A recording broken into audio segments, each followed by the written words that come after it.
நீங்கள் பார்த்துக் கொண்டிருப்பது QK நியூஸ் டிவியின் தமிழ் ஒளிபரப்பு.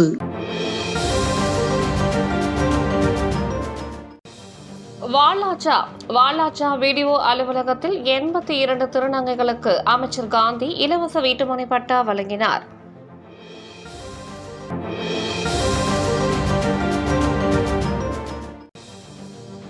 அவிநாசி சேவூர் அருகே தற்கொலை செய்து கொண்ட ரிதன்யா வரதட்சணையாக கொடுக்கப்பட்ட காரில் மகிழ்ச்சியாக சென்ற வீடியோ சமூக வலைதளங்களில் வைரல்.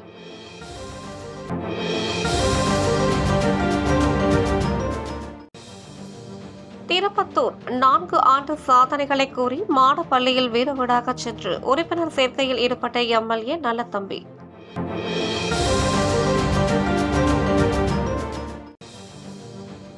அகதீஸ்வரம் கார் நிறுத்துவது தொடர்பாக வாக்குவாதம். கோட்டார் காவல் நிலையத்தில் முன்பு மோதிக்கொண்ட இரு தரப்பினர்.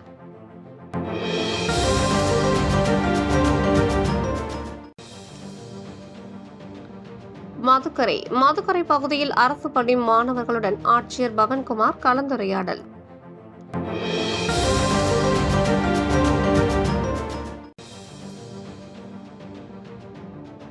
ஆவடி ஐயப்பாக்கத்தில் பள்ளிக்கு செல்ல காத்திருந்த 7 வயது சிறுமியை கடித்து குதறிய வெறிநாய்.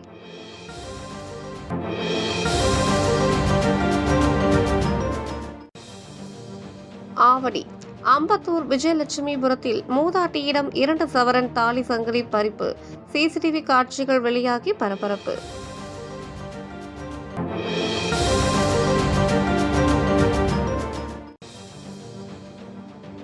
திருவள்ளூர் பள்ளம் தெருவில் குழந்தையை கடித்த இழுத்த நாய். நொடி பொழுதில் காப்பாற்றிய தாயின் பதற வைக்கும் CCTV காட்சி.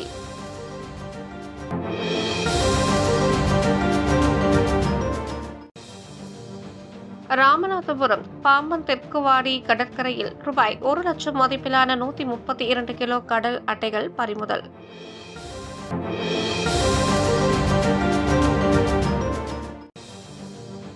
ஆம்பூர் பனங்காட்டேரி மலைச்சாலையில் ஒற்றை தந்தத்துடன் ஒற்றை காட்டு யானை நடமாட்டம். வனத்துறையினர் எச்சரிக்கை.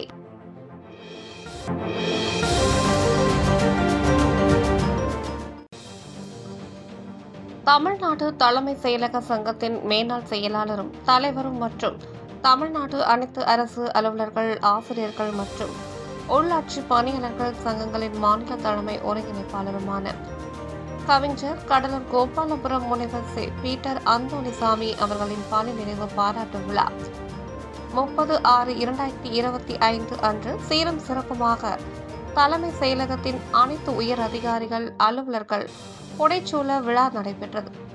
இதில் அவருக்கு மாண்புமிகு தமிழக முதல்வர் அவர்களும், மாண்புமிகு அமைச்சர்களும், பாராளுமன்ற உறுப்பினர்கள், சட்டமன்ற உறுப்பினர்கள், தலைமை செயலாளர் மற்றும் அரசு துறை செயலாளர்கள் மற்றும் அனைத்து ஊழியர்கள் வாழ்த்துக்களை தெரிவித்தனர்.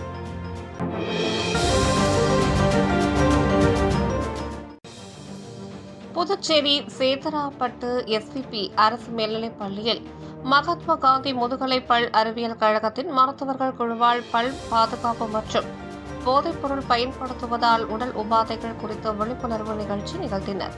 பள்ளி ஆசிரியர் சித்ரா வரவேற்புரையும், துணை முதல்வர் உமா தலைமையுரையும், NMBA ஒருங்கிணைப்பாளர் விஜயலட்சுமி நன்றியுரையையும் நிகழ்ச்சி தொகுத்தும் வழங்கினார்கள். விழா ஏற்பாடுகளை பள்ளி ஆசிரியர்களும் ஊழியர்களும் செய்திருந்தனர்.